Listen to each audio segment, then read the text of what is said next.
नमस्कार दोस्तों, आज मेरे साथ HGR खट्टर जी हैं और जैसा कि आपको पता भी है कि 5 अक्टूबर को AGM मंदिर की होने जा रही है और हमारे साथ सीनियर भी हैं और हमारे सब दोनों इलाके को और मंदिर के पूरे कार्यों को HGR खट्टर जी अच्छे से समझते भी हैं और जानेंगे कि खट्टर जी, सबसे पहले तो आपका वेलकम है। और हम आपसे जानना चाहेंगे, 5 अक्टूबर की AGM डिसाइड हो चुकी है। जिस तरह से 2 साल इस कार्यकारिणी के बीते हैं वो सब आपके सामने ही है और सब आप भली भांति परिचित हैं कि क्या इन 2 सालों के अंदर हुआ है। तो आप कुछ बताइए दोनों कॉलोनी वासियों को और क्षेत्रवासियों को भी। जहाँ तक AGM का सवाल है, वो कोर्ट का ऑर्डर है, हमें उसे पूरी तरह मानना पड़ेगा। लेकिन जहाँ तक AGM की डिटेल का सवाल है, मुझे बताया गया है कि जो लास्ट मेंबरशिप बनी थी वो खरकिया जी के टाइम पे बनी थी और उसके बाद उस मेंबरशिप की बुक को बंद कर दिया गया था। उसके बाद जितने मेंबर बनाए गए हैं वो किसी AGM में अप्रूवल ना लेकर बनाए गए हैं। मैंने बार बार इन लोगों को सजेशन दी थी कि जितने भगवान दास नगर जयदेव पार्क निवासी हैं उन सबको, जो मकान मालिक हैं, उनको मेंबर बनाना ज़रूरी है। और जहाँ तक मेंबरशिप फ़ीस का सवाल है, इस मेंबर को किसी फ़ीस की ज़रूरत नहीं। जब भी हम लोगों को ज़रूरत पड़ती है, दान देता आते हैं और मंदिर का कार्य पूरा हो जाता है। और ये फिक्स कर देना कि 51,000 रुपया हम मेंबर से लेंगे, ये कोई क्लब नहीं है जहाँ तक हमको इस पैसे को इकट्ठा करके बैंक में रखना है या कहीं देना है। ये बिल्कुल ज़रूरी नहीं है। जो जितनी की जिसकी श्रद्धा हो, मेंबरशिप की फ़ीस उतनी ली जाए। जो 1 लाख रुपये देता है वो मंदिर को दान रूप में दे, जो 51,000 रुपये देता है वो मंदिर को दान रूप में दे। और कोई 11,000 रुपये दे के मेंबरशिप लेना चाहता है तो 11,000 दे के मेंबरशिप ले। हम किसी गरीब और अमीर का फ़र्क भगवान के दरवाजे में नहीं आने देंगे, क्योंकि भगवान सबके लिए एक है। और जो कोई गरीब आदमी है, अफोर्ड नहीं कर सकता, तो ये तो नहीं है कि दूसरा आदमी भगवान को ख़रीद लेगा। ये हम खरीदो फरोख्त मंदिर में भगवान की नहीं होने देंगे। तो मैं आते आप सब मेंबरों से ये कहूँगा कि सबसे पहले मेंबरशिप का फ़ैसला AGM डिसाइड करेगी। और जो पिछली बुक है, जो खरकिया साहब के टाइम में ये बंद हुई थी, उसके बाद जितने भी मेंबर बने हैं और जिस फॉर्म में बने हैं वो वैलिड नहीं होंगे और उनको मान्यता देनी ज़रूरी नहीं है। इसलिए मैं आप सबसे यही अपील करूँगा कि वो मेंबरशिप अगर खोलनी है तो उसका एक मिनिमम अमाउंट होना चाहिए, ना कि मन मर्जी से 51,000 रख दो, 1 लाख रख दो। वो मंदिर को ज़रूरत नहीं है इस पैसे की। ये पैसा उल्टे कामों में और पिलफरेज में हो जाएगा। मैं जहाँ तक इसका सवाल है, मैंने खरकिया इसके टाइम, मंगला जी के टाइम एक प्रपोज़ल दी थी कि पिछले पेट्रोल पंप का जो एरिया है वो मालिक हमको मंदिर के नाम, ट्रस्ट के नाम देना चाहता था, लेकिन उस टाइम उन्होंने एग्री नहीं किया था। अगर इस AGM में ये फैसला हो जाता है कि हम एक ट्रस्ट बना के वहाँ एक सीनियर सेकेंडरी स्कूल और शाम को टेक्निकल ट्रेनिंग स्कूल खोल दें, तो हमारे बच्चों को भी भला होगा। और जितने लोग यहाँ 8वीं जमात पास करके दूसरे स्कूलों में जाते हैं उनको भी सीधा एडमिशन मिलेगा। अगर आप इस राय से सहमत हों तो इस चीज़ को हमारी नई AGM, जो भी प्रेसिडेंट होगा, आगे ले जाए, ताकि हमारे इस निवासियों के बच्चों को और जो बच्चे आजकल भी पढ़ रहे हैं उनके लिए फ़ायदा हो। खट्टर जी, जैसे अभी आपने कहा कि मेंबरशिप वाली बात जो आपने बताई ना, तो पिछले 15 सालों में 160 मेंबर के बाद से तो जो भी मेंबर बने हैं वो जिस टीम ने भी बनाए हैं डोनेशन के साथ बनाए हैं। हाँ। एक तो ये मेंबरशिप वाली बात तो अभी तक जो दोनों कॉलोनियों को जोड़ने की बात थी, वो अभी तक कोई भी जो टीम आती है, चाहे वर्तमान टीम भी थी, वो नहीं उसको आगे लेकर आ रही।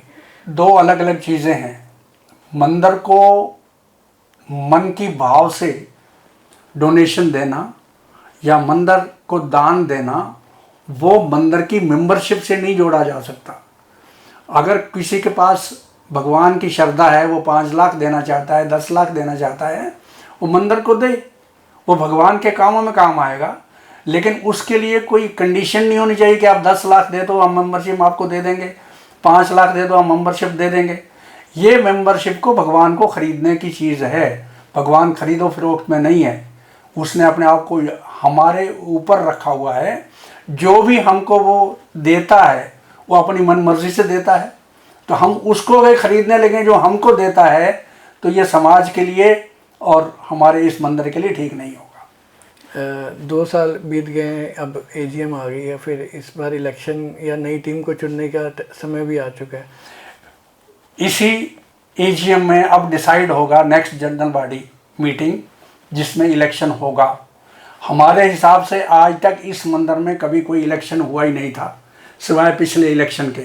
सिर्फ एक प्रेसिडेंट को नॉमिनेट किया जाता था, भाई तुम मंदिर की सेवा कर सकते हो, तो प्रेसिडेंट उठ के खड़ा हो जाता था, जी मैं सेवा करना चाहता हूँ। जितने प्रेसिडेंट गए हैं सबके साथ एक आदमी प्रपोज करता था, दूसरा हाँ करता था, तालियां बज जाती थी। हमने पर्चियों के तहत जो पिछली दफ़ा इलेक्शन हुआ, ये पहला एग्जाम्पल है मेरे यहाँ 50 साल रहते हुए कि हमने कोई इलेक्शन हुआ। सारे हाथ खड़ा कर देते थे, हाँ जी अब ये मेंबर, इसका नाम ठीक है, ये मंदिर की सेवा करे, अब इसका नाम ठीक है। लेकिन इलेक्शन करवाना पर्चियों के साथ या ईवीएम के साथ, मैं इसको ठीक नहीं समझता। इसमें पार्टी पॉलिटिक्स आती है और मन मुटाव होता है। और अगर यूनानिमस इलेक्शन होता है, एक आदमी को जो इस कैपेबल है मंदिर को आगे ले जाने के लिए, उसका नाम प्रपोज जनरल बॉडी मीटिंग में डिसाइड हो सकता है। 2 साल जो वर्तमान टीम रही, उसके कार्यों को लेकर आप क्या कहेंगे? ठीक उन्होंने काम किया मंदिर के कुछ सनातन के लेकर, जो उन्होंने, उनका कहना है कि काफ़ी कार्यक्रम और भी इसमें सम्मिलित किए गए, जैसे प्रभु भगवान जगन्नाथ की यात्रा थी और काफ़ी अन्य कार्यक्रम मंदिर में जोड़े गए। काफ़ी लोगों का रुझान मंदिर की तरफ, उन्होंने, उनका कहना है कि उस तरफ प्रयास किया गया। आप कितना सेटिस्फाइड हैं वर्तमान टीम के कार्य से? जहाँ तक कामों का सवाल है, मंदिर तो मतलब है कि जितनी मंदिर की सेवा करो कम है। मैं सबको ये नहीं कह रहा कि सब मंदिर के खिलाफ हैं। जो मंदिर में सेवा दे सकता है, चाहे वो जगन्नाथ यात्रा हो, चाहे वो ये जो नराते गए हैं इसके टाइम जो भी सामने आए, वो अपनी सेवा दे, ये तो सेवा है। लेकिन यहाँ जो पॉलिटिक्स चल रही है कि मैं ये हूँ, मैं वो हूँ, मैं, ये चीज़ ठीक नहीं है। कैशियर ने इतने महीने पहले रिज़ाइन कर दिया, अभी तक रेजिग्नेशन एक्सेप्ट नहीं हुआ, और उसके बगैर ये गाड़ी चल रही है कैसे?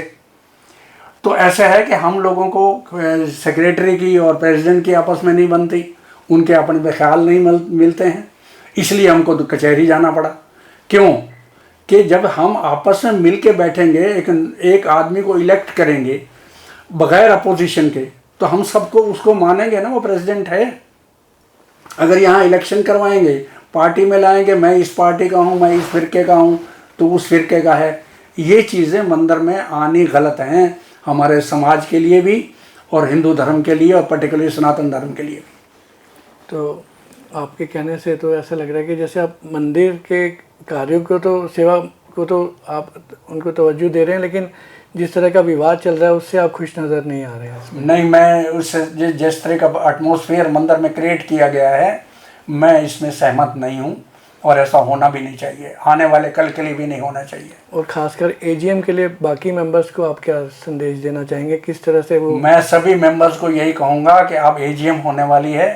एजीएम हमने अपना एजेंडा डिसाइड करना है अगले इलेक्शन का, और उसका एजेंडा वही होगा, बजाय इलेक्शन होने के हम एक मनोनीत आदमी जो इज्जतदार है उसको आगे लाएं और इसके मुताबिक उसकी टीम सिलेक्ट करें जो उसकी सपोर्ट कर सके। इलेक्शन में जाना पर्चियों के साथ या ईवीएम के साथ, मैं इसको ठीक नहीं समझता मंदिर के एटमॉस्फेयर में। ये सनातन है, सबके लिए है, हमेशा के लिए है, और ये सब के दरवाजे इसके लिए खुले होने चाहिए।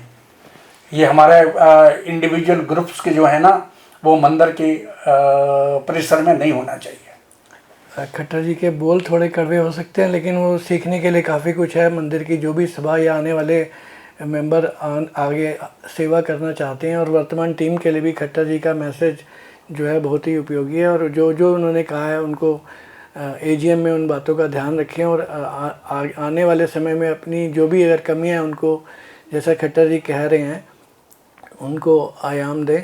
तो खट्टर जी, आपकी बातचीत जो रही, और लास्ट में कोई आप कुछ नहीं, मैं दोबारा यही अपने मेंबर से कहूँगा, जो एग्जिस्टिंग मेंबर हैं वो अपना मन बना के आए कि हमने इलेक्शन में नहीं जाना, और एक ही आदमी जो हम समझते हैं कि ये आदमी आगे मंदिर को ले जा सकता है, सनातन की रीति वाला है, सनातन को मानता है, हम उसे ले जाने जाएं, बजाय इसके के मंदिर में भगवान की खरीदो फरोख्त हो। तो इस बात का हमें ध्यान रखना है। जितने सीनियर सिटीजन्स हैं या सीनियर मेंबर्स मैं कहूँगा, वो इलेक्शन नहीं चाहते हैं, और इस तरह से का एजीएम में माहौल आप बना के रखें कि इलेक्शन ना हो, और आपसी सहमति से ये कार्य आगे चलता रहे। बहुत बहुत धन्यवाद खट्टर जी। Thank you.